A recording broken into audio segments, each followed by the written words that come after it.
Back to the discussion of JEE questions, and today's topic is thermodynamics of chemistry. And this is a chapter we used to study in class 11th chemistry and physics, right? But the way of study is somewhat different. Definitely, the laws of thermodynamics are going to be same, like zeroth law, first, second, and third. But we used to study some different parts, or the way of studying is somewhat different. Like in chemistry we used to go through entropy, energy, and reaction enthalpy, like spontaneity of the reaction, Gibbs enthalpy. These things are common. We are calculating using Hess law and the Born-Haber cycle. But in physics we used to study like your heat engine, heat pump, and like somewhat more graphs, and we study the efficiency of the Carnot engine. These things are required for the physics perspective, because there we used to study about more about the adiabatic process in physics. But today we are going to discuss the questions of the chemistry part of the thermodynamics, and in the last I will give you every formulas whatever I have used in solving these questions, right? So I will start with my first question, and you will go through this. Chapter is somewhat difficult for the students say that this chapter is really difficult. Actually, the important thing is sign convention. If you are clear in your concepts, and you are clear how to use the sign convention, then the things become much easier, right? So the first question is about इसमें इन्होंने directly graph पूछा है between log 10k. You can see directly log 10k versus 1/t, यानी कि temperature का 1/टेम्परेचर का, और इसका ग्राफ पूछा है. तो I will try to write a equation. We know the formula which is related the temperature and the log k, that is your Gibbs energy formula, right? The formula is delta G is equal to minus RT ln K, right? So the formula is minus RT ln K. तो ln is a natural log. अगर आप उसको log base 10 में convert करते हो तो 2.303 से multiply कर लेते हो, तो directly written in NCERT 2.303 RT log 10k. मैं log 10 में इसलिए लिख रही हूँ because log base 10 is given. यहाँ पे अगर base natural दिया होता तो यहाँ 2.303 RT नहीं लगाते, 3.303 नहीं लगाते, right? तो यहाँ directly you can write ln k minus RT ln k, right? तो log base 10 में पूछा है तो you can write it like this. And delta G का one more formula we study the relation between, because the relation they are asking between delta S is entropy change, entropy and enthalpy में relation पूछ रहा है, तो you can relate this formula with delta G is equal to delta H minus T delta S, right? So by using this formula हमें जो चाहिए graph log 10. तो अगर बेसिक मैथ्स, इसीलिए maths is not very important, क्योंकि अगर तुम्हें maths आती है तो physical chemistry become easier and physics भी समझ आने लगता है. और अगर कॉन्सेप्ट्स क्लियर है और मैथमेटिक्स की कैलकुलेशन आती है तो things are not very difficult. तो यहाँ से हमें log base 10 y is equal to mx plus c से अगर हम करेंगे तो इससे डिवाइड कर दो सिंपली 2.303 RT से अगर हम डिवाइड कर देते हैं तो डायरेक्टली यू कैन राइट. मैं लेफ्ट साइड में सिर्फ log base 10 की रखना चाहूंगी, तो it will become delta H upon minus का हो जाएगा, ये मैं पूरा माइनस से डिवाइड कर रही हूँ, तो it will become minus delta H upon 2.303 RT minus T delta S से डिवाइड करेंगे तो T कैंसिल हो जाएगा, it will become, and minus minus will become plus delta S upon 2.303 R, right? तो अगर आप कंपेयर करो इस इक्वेशन को किससे, y is equal to mx plus c, तो question is very very easy. mx plus c से compare करो तो x हमारे पास 1/t दिया है, तो 1/t का जो कोफिशिएंट है वही तो स्लोप हो जाएगा, तो स्लोप ये हो जाएगा. और c हमारे पास y एक्सिस इंटरसेप्ट होता है, तो इंटरसेप्ट जो मुझे मिल रहा है वो प्लस का डेल्टा s अपॉन 2.303 r. तो if you check the options, तो फर्स्ट ऑप्शन इज करेक्ट, क्योंकि यहाँ पे पहले ये पूछ रहा है intercept and then slope, right? So intercept is your delta S upon 2.303 R, and slope is minus this. So question was very easy, right? So the next question is 20 decimeter cube. So you must know decimeter cube is liter, and it is 10 raised to the power minus 3 meter cube, यानी कि 1/1000 meter cube. And SI unit में अगर चीजें पूछी जाती हैं तो यहाँ पे 20 decimeter cube है, and of an ideal gas 600 Kelvin and 0.5 megapascal. 0.5 megapascal undergoes isothermal reversible expansion. Just mind thinks very clearly that isothermal भी है, reversible भी है, तो कुछ चीजें तो अपने आप क्लियर हो जाती हैं. Isothermal and reversible. तो isothermal का मतलब क्या हो गया? Change in internal energy zero हो जाएगा, डेल्टा एच जीरो हो जाएगा. तो ऑप्शंस अपने आप एलिमिनेट हो जाते हैं. डेल्टा ये दोनों जीरो होंगे, दोनों इसमें भी जीरो है. दैट मीन्स ये वाला ऑप्शन नहीं होगा. यहाँ पे डेल्टा यू दिया हुआ है कुछ, तो एक ही ऑप्शन है, मतलब एलिमिनेट द्वारा सिर्फ ये वाला हुआ है. Okay, delta U and delta H से. अब इसके बाद पूछ रहा है अंटिल द प्रेशर बिकम, तो initially the pressure was 0.5 megapascal and the final pressure become 0.2 megapascal. Right, तुम्हें initial and final pressures given है, एंड इनिशियल तुम्हें वॉल्यूम भी गिवन है. राइट, एंड हमें कैलकुलेट क्या करना है? Undergoes isothermal expansion until the pressure of the gas is 0.2 megapascal. Which of the following option is correct? तो ऑप्शन के हिसाब से अगर हम देखें तो हमें वर्क कैलकुलेट करना है और बाकी चीजें, तो डेल्टा यू डेल्टा एच तो मुझे पता चल गया, बट मुझे वर्क और हीट कैलकुलेट करना है. तो वर्क अगर आ जाएगा तो फिर हमारे पास फर्स्ट लॉ ऑफ थर्मोडायनामिक्स से हीट उसका क्या हो जाएगा, क्योंकि हमें फर्स्ट लॉ ऑफ थर्मोडायनामिक्स क्या पता है? Delta U is equal to Q plus W. Right, तो अगर हमने वर्क कैलकुलेट कर लिया तो डेल्टा यू तो जीरो ही है. डेल्टा यू क्या है? Delta U is zero. तो जो क्यू हो जाएगा वो माइनस डब्ल्यू के इक्वल हो जाएगा. Q and minus W equal हो जाएंगे. तो main thing is what we need to calculate is work done. तो वर्क डन का फॉर्मूला रिवर्सिबल के लिए बहुत सिंपल होता है. फिजिक्स में भी we use the same formula, that is minus N R T. Right, तो एन आर टी अगर हम यूज करते हैं तो N R T L N होता है, और अगर 2.303 वाला यूज करोगे तो लॉग बेस 10 हो जाता है, और बेस 10 की वैल्यूज गिवन है. अगर कोई बेस नहीं गिवन है that means it is base 10. Right, तो अंडरस्टैंड, अगर ln होता है तो ln गिवन होता है, अदरवाइज कोई बेस नहीं गिवन है दैट मींस अंडरस्टूड है इट इज बेस 10. तो तुम्हें इसको 2.303 वाला फॉर्मूला यूज करना है. 2.303 nRT log base 10 V2 upon V1 होता है. राइट, तो अगर हम V2 अपॉन V1 लिखें, लेकिन हमें वॉल्यूम दोनों नहीं गिवन है, तो हम V2 अपॉन V1 को आइसोथर्मल के लिए, because isothermal follow the Boyle's law also, तो हम इसको P1 V1 is equal to P2 V2 से क्या लिख सकते हैं? जो हमारे पास V2 अपॉन V1 है, V2 अपॉन V1 है, इसको you can write P1 upon P2. Right, what you can write it? P1 upon P2. तो मैं डायरेक्टली इसको V2 अपॉन V1 को P1 अपॉन P2 लिख देती हूँ. I'm just writing it P1 upon P2 because मुझे प्रेशर दोनों given है. मुझे यहाँ पे प्रेशर कितना गिवन है? 0.5 megapascal and the final pressure is 0.2 megapascal. तो दोनों टाइप का मुझे टाइम का प्रेशर गिवन है. अगर दोनों साइड का वॉल्यूम गिवन होता तो मैं यहाँ पे V2 upon V1 लिख लेते. राइट, तो यहाँ पे क्या है? nRT. तो हमें टेम्परेचर वगैरह नहीं गिवन है, नंबर ऑफ मोल्स नहीं गिवन है, तो हम nRT को क्या लिख सकते हैं? PV लिख सकते हैं, because PV is equal to nRT by using ideal gas. And question में ऑलरेडी गिवन है it is an ideal gas. तो nRT को you can directly write PV. तो PV को हम P1 V1 भी लिख सकते हैं या फिर P2 V2 भी लिख सकते हैं, जो भी चाहो वो लिख लो. तो तुम्हें जिसमें दोनों चीजें गिवन है, लाइक तुम्हें इसमें देखो V1 भी गिवन है और P1 भी गिवन है, तो ये वाला यूज करोगे इन दोनों का साथ में. तो P1 V1 अगर हम nRT को मैं क्या लिख दूंगी यहाँ पे? P1 V1 because of the ideal gas equation PV is equal to nRT. तो यहाँ पे माइनस का 2.303. P1 as your pressure is 0.5 megapascal, तो मेगा को 10 की पावर 6 कर दो, and volume is 20 decimetre cube. Decimetre cube को जब मीटर क्यूब में कन्वर्ट करोगे तो become 10 raise to power -3. Right, and log of P1 upon P2 it will become 0.5 upon 0.2. इसके बाद सिंपल कैलकुलेशन है, आ जाएगा कि यहाँ पे बे आपको log 5 log 2 दोनों वैल्यू गिवन है, तो इन दोनों को सब्ट्रैक्ट कर लो, because log a upon b is just log a minus log b. तो हम log 5 माइनस log 2, तो इन दोनों को यहाँ सब्ट्रैक्ट कर लो. और इसको सिंप्लीफाई अगर मैं करती हूँ तो यहाँ पे 0.5 इंटू 20, तो इट विल बिकम 10 एंड 10 की पावर 7, और 10 की पावर 7 माइनस 3 4, तो ये हो जाएगा 10 की पावर 4. तो ये पूरा कंप्लीट हो जाएगा 10 की पावर 4. तो मैं आंसर यहाँ लिख लेती हूँ -2.303 into 10 raise to the power 4, और log 5 माइनस log 2 इन दोनों को सब्ट्रैक्ट कर लो. तो मैं कैलकुलेटर यूज कर ले रही हूँ, तुम लोग सॉल्व कर लेना, सिंपल है, सब्ट्रैक्ट करना है. Minus 0.3010 minus 0.6989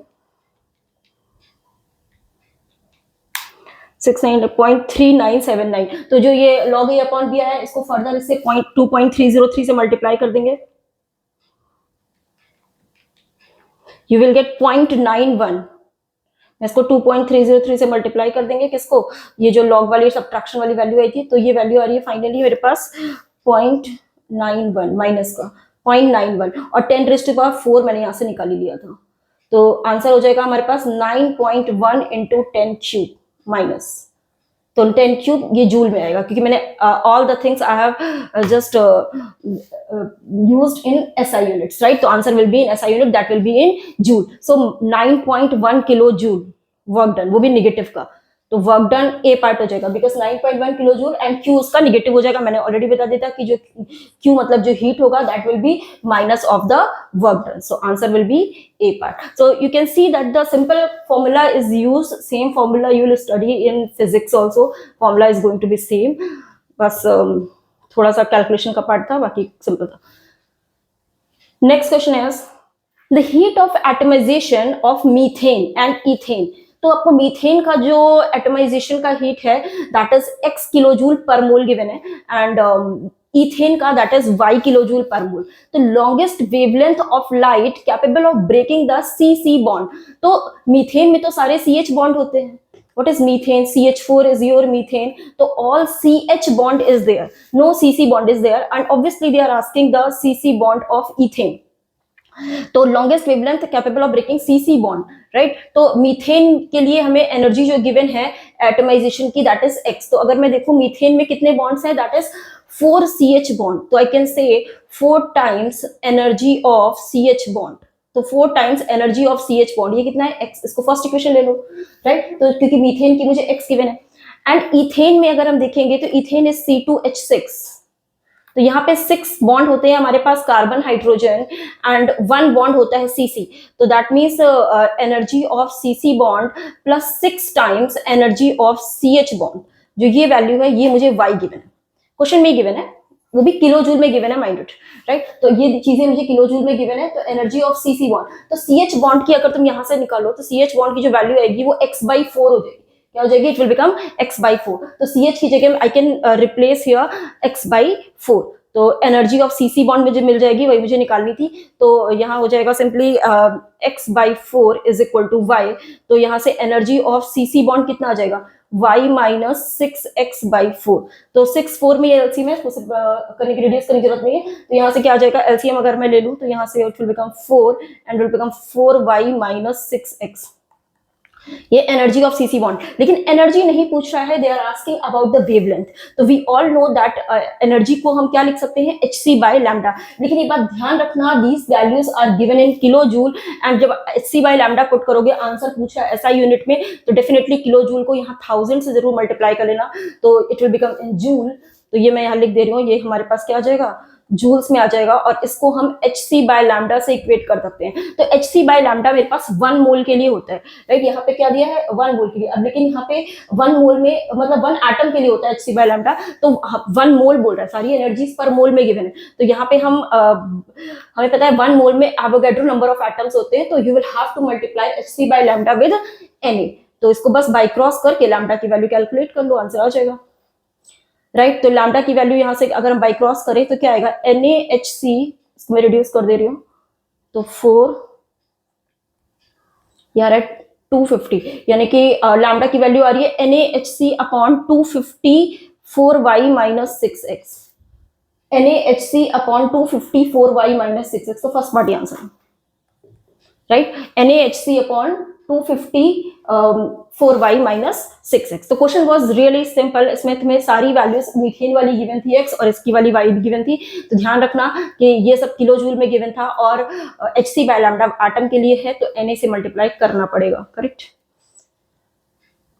and next question is, ये ग्राफ का दिया हुआ है तुम्हें, डायरेक्ट देख सकते हो ऑब्जर्व करके, क्या दिया है, A2D is endothermic, A2D endothermic है, राइट। तो endothermic means delta H is positive, and उसकी एलिमेंट्री रिएक्शंस दी हुई है, मतलब कि कोई जो रिएक्शन होती है वो मल्टीपल स्टेप्स में होती है, उसके A to B गया, B to C, C to D, and तो A to B जो है वहां पॉजिटिव है और बाकी दोनों निगेटिव है, उसके डेल्टा H, यानी कि उसमें जो इंथैल्पी है वो निगेटिव है। तो तरीका क्या होता है ग्राफ से देखने का, अगर मेरे पास ये वैल्यू ऐसे कहीं आ रही है, तो यहाँ पे अगर जो चेंज है ये इसको बोलते हैं पॉजिटिव, राइट। और अगर ये वैल्यू फाइनल वैल्यू क्या होती है, इनिशियल से नीचे आ जाती है, ये वाली ये वैल्यू आती है, फाइनल वैल्यू निगेटिव ज्यादा होती है, मतलब फाइनल वैल्यू इस तरीके से कम हो जाती है, तो उसको हम बोलते हैं निगेटिव, राइट। तो डायरेक्टली ग्राफ देख के बता सकते हो कि हमें फर्स्ट में 3 स्टेप में दिया हुआ है, अगर मैं इसको ABC बोल देती हूँ यहाँ पे, तो ए बी सी मेंशन नहीं है, लेकिन आप समझ सकते हो कि ये 3 स्टेप दिख रहा है, 1 2 3। तो 3 स्टेप में तुम्हें कहीं पे से यहाँ से अगर हम देखें तो यहाँ से यहाँ जा रहा है, और इसमें जो चेंज है ये है, और इसमें चेंज ये है।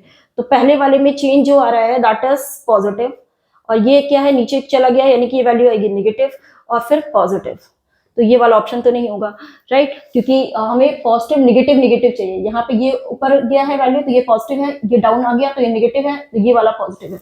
नेक्स्ट में अगर हम चेक करें तो this one is positive and this one is negative, and I think this one is also negative. में तो ड्रॉ करने में प्रॉब्लम हो गई, ये यहाँ तक था, तो ये वाली वैल्यू भी इससे नीचे आ रही है, तो ये वाली भी क्या है, नेगेटिव है। बाकी किसी में चेक करोगे तो देखो ये वाला क्या है, ये भी नेगेटिव है, पहला ही नेगेटिव हो गया, ये इक्वल है और ये पॉजिटिव है, तो ये रॉन्ग हो जाएगा। और ये वाला पॉजिटिव है, यहाँ भी पॉजिटिव है और ये नेगेटिव है, तो यहाँ 2 पॉजिटिव है, तो ये रॉन्ग हो गया।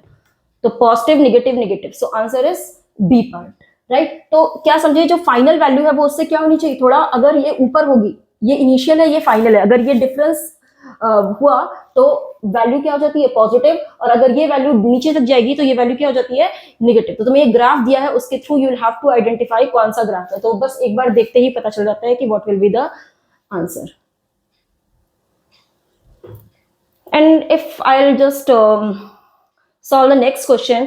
In this question मुझे एक कॉलम में प्रोसेस गिवन है और लिस्ट 2 में यहाँ उसका वर्क डन गिवन है। तो ये डायरेक्ट फॉर्मूला इसने पूछ लिया, question is very simple because यहाँ पे रिवर्सिबल एक्सपेंशन का डायरेक्ट फॉर्मूला पूछ लिया, वो तुम्हें पता ही है क्या, माइनस का NRT ln V final upon V initial. कितना इजी क्वेश्चन आ गया भाई। फ्री एक्सपेंशन में तो वर्क डन 0 ही होता है, और एक्सपेंशन के केस में क्या होता है, V final minus V initial, यानी कि ये वाला हो जाएगा। और कंप्रेशन के केस में इनिशियल माइनस पी डेल्टा भी होता है ना, work done is equal to irreversible के केस में। तो ऑप्शन मैच कर लो, ए का 2 बी का 1, A2 B1 C3 D4, right, B part is your answer, right. तो क्वेश्चन वाज लिटरली सिंपल।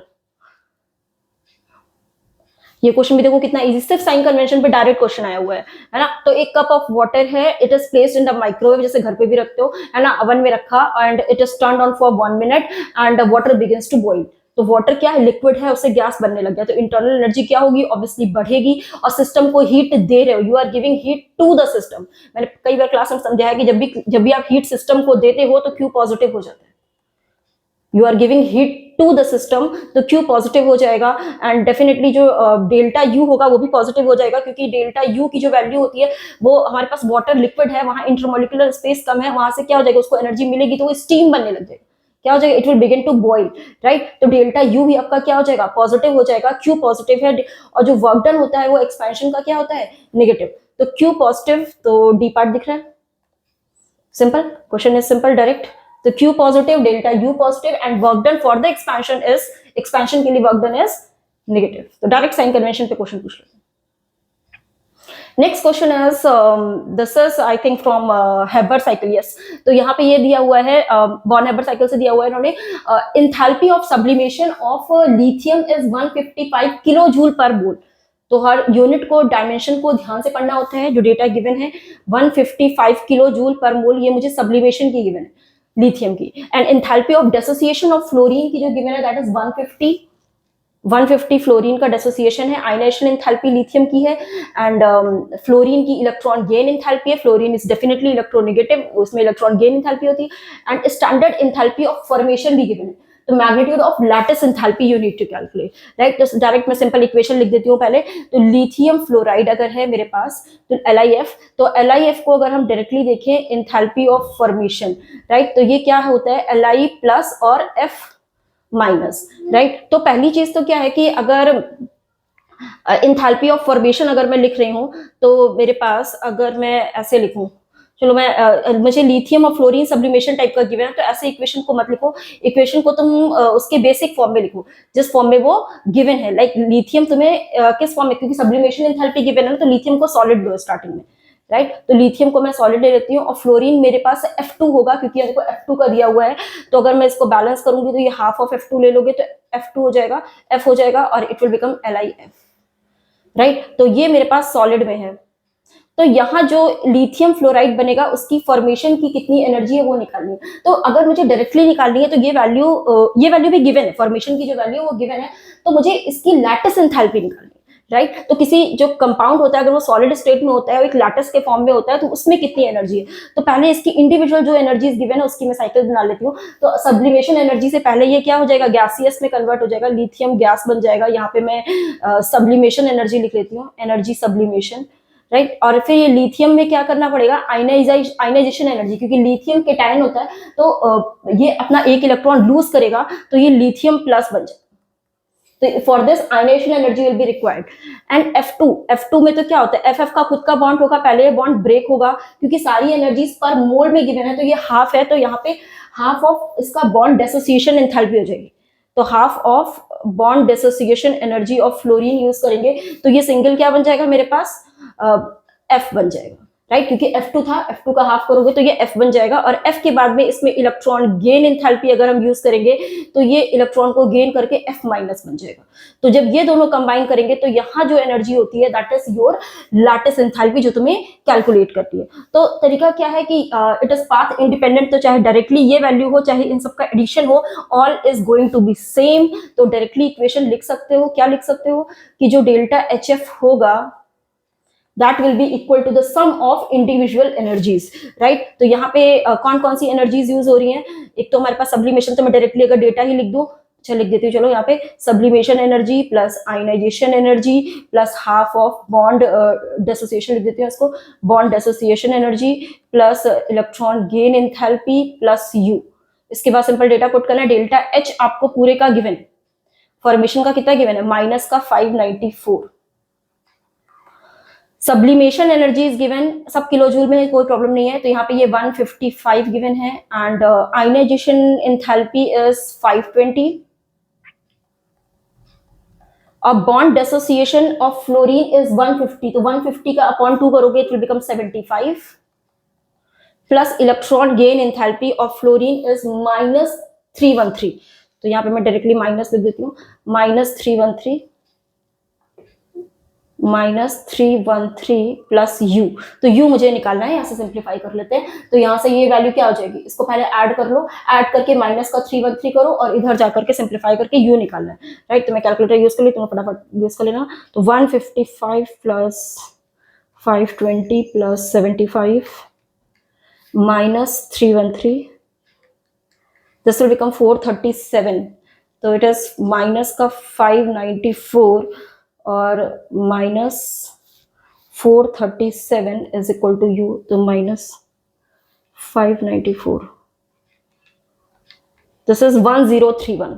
तो माइनस का 1031 ये मेरे पास आ रही लैटिस एंथैल्पी। तो मुझे यहाँ पे इसका सिर्फ मैग्नीट्यूड लिखना था, तो 1031 will be your answer, right. तो सिर्फ मैग्नीट्यूड ऑफ लैटिस एंथैल्पी निकाला था। तो this was simple born hammer cycle, यहाँ पे सिंपली नोट करते जाओ। तो जो डायरेक्ट फॉर्मेशन की एनर्जी थी वो गिवन थी और इंडिविजुअल एनर्जीज भी गिवन थी, बस तुम्हें लैटिस एंथैल्पी कैलकुलेट करनी थी, राइट।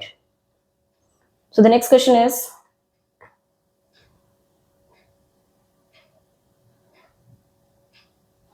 ओके तो इसमें हमें जो गिवन है, work done in reversible isothermal expansion of 2 mole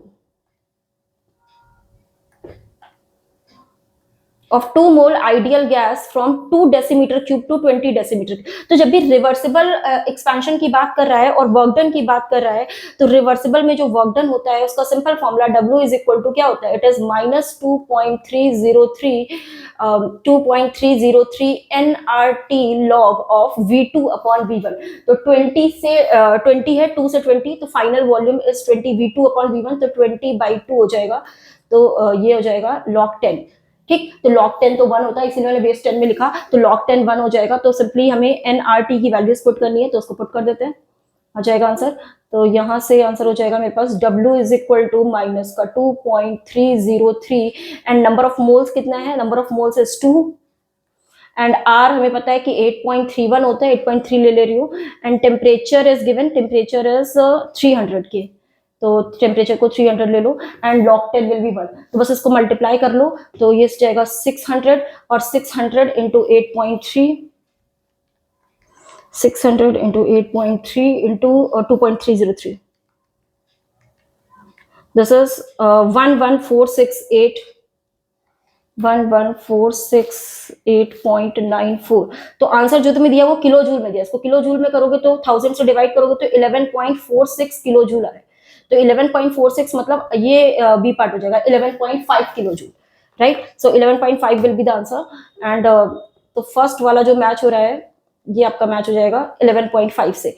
and second one is work done in irreversible. तो इरिवर्सिबल का तो सिंपल होता है, पी डेल्टा वी कर देते हैं, तो माइनस का पी डेल्टा वी। तो प्रेशर तुम्हें कितना गिवन है इसमें, पी डेल्टा वी। तो work done in irreversible isothermal expansion of 1 metre cube से 3 मीटर क्यूब। तो डेल्टा वी हो जाएगा मेरे पास 3 माइनस 1 यानी कि 2। तो ये हो गया delta we. And pressure is given 3 kilo pascal. तो पी डेल्टा वी अगर मैं निकालूं तो पी इज 3 किलो पास्कल। तो किलो जूल में दिया है तो मैं किलो पास्कल ही यूज कर दे रही हूँ। और डेल्टा वी हो गया 2, बिकॉज तुम्हारे पास जा रहा है ना 1 से 3, यानी कि 3 माइनस 1 2 हो जाएगा, तो इट विल बिकम 6। तो ये डायरेक्ट था, पी डेल्टा वी से 6 आ गया, मैग्नीट्यूड ही निकालना है ना। और नेक्स्ट वन हमें दिया था क्या गिवन है, चेंज इन इंटरनल एनर्जी। तो इंटरनल एनर्जी में जो चेंज होता है यानी कि delta U is equal to, क्या फॉर्मूला होता है मेरे पास, N CV D T, N CV delta T, right. तो तुम्हें सब कुछ गिवन है इसमें, N number of moles 1 mole है, और सीवी कितना गिवन है 3/2r, और डेल्टा टी इज 320। तो 2 से जाएगा तो इट विल बिकम 160, और आर की वैल्यू 8.31 अगर हम पुट कर लेते हैं तो ये 160 इंटू 3 विल बिकम 480, 480 इंटू 3 480 को मल्टीप्लाई कर लो 8.31 से, तो इट विल बिकम 3988। तो 3988 आ रहा है जूल में, 3988, that means it is approximately 4 kilo joule.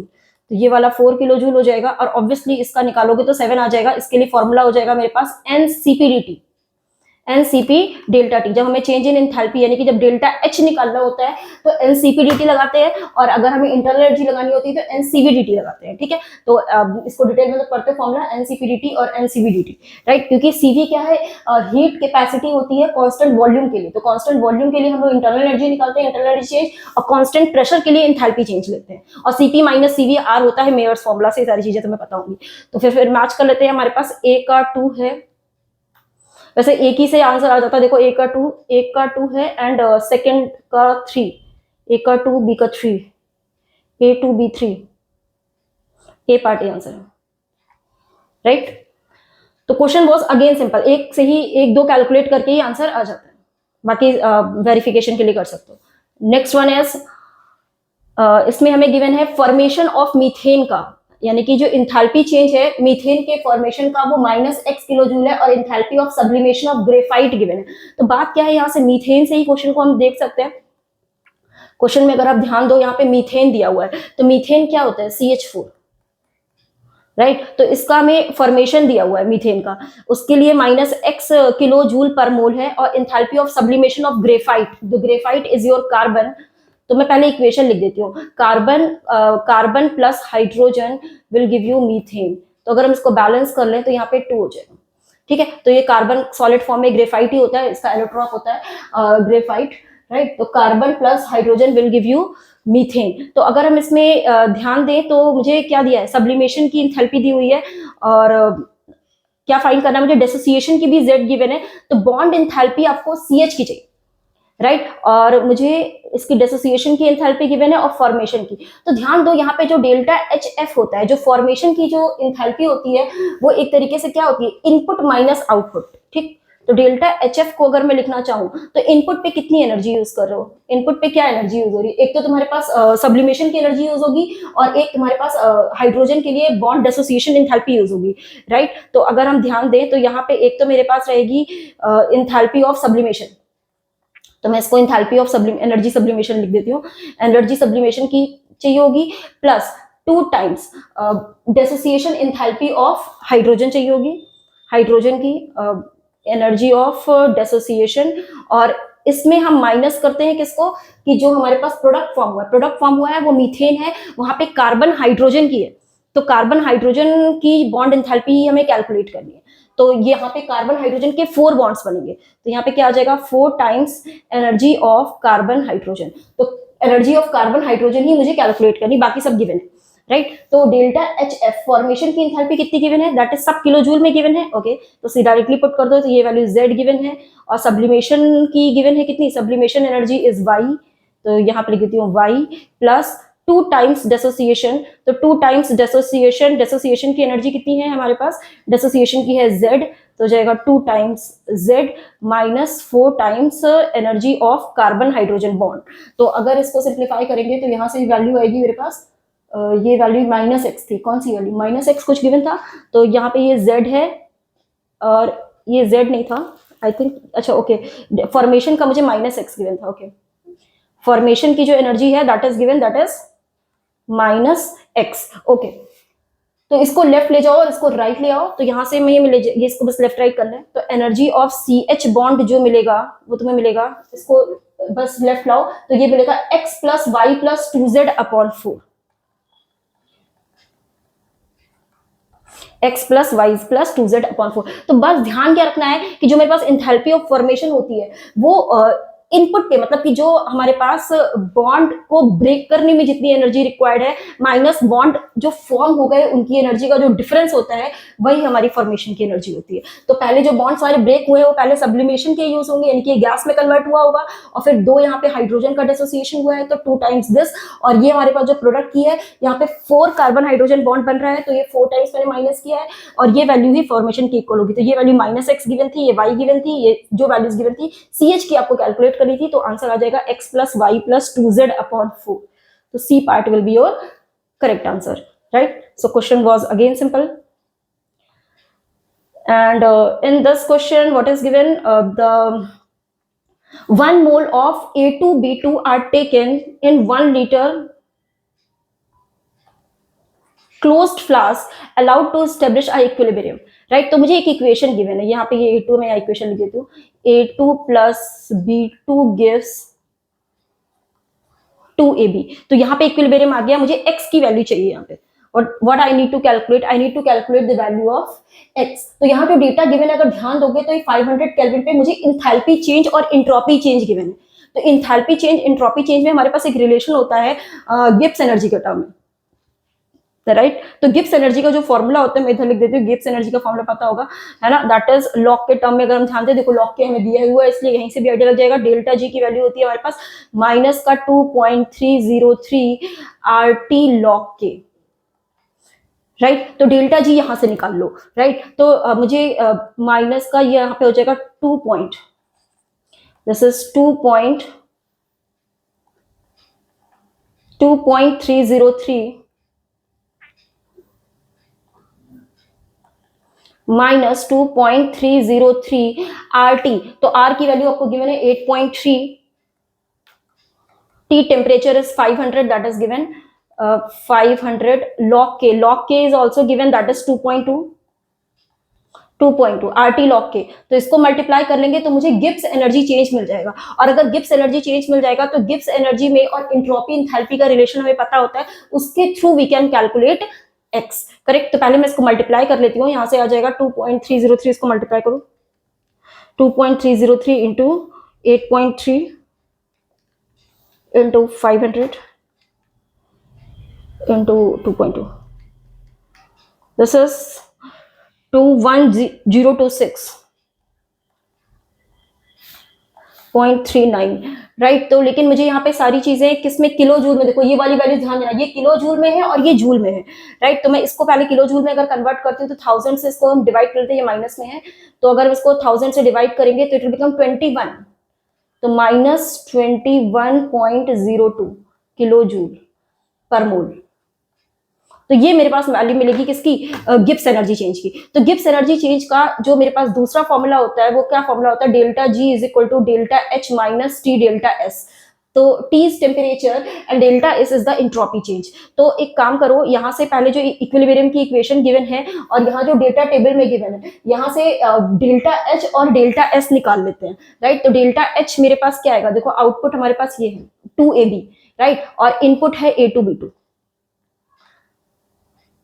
Input is, तो ये A2B2 इनपुट है। तो डेल्टा कैसे निकालते हैं, आउटपुट अपॉन इनपुट। तो अगर मुझे डेल्टा एस निकालना है तो मैं डेल्टा एस अगर निकालती हूँ तो आउटपुट क्या है मेरे पास, 2ab, तो ab की वैल्यू हमारे पास 222 गिवन है, तो डेल्टा एस हो जाएगा 2ab है तो 2 टाइम्स 222 माइनस इनपुट है a2 b2, इन दोनों को ऐड कर दो तो दिस इज 146 प्लस 280, तो अगर इसको सिंप्लीफाई करेंगे तो आएगा 444 माइनस 6,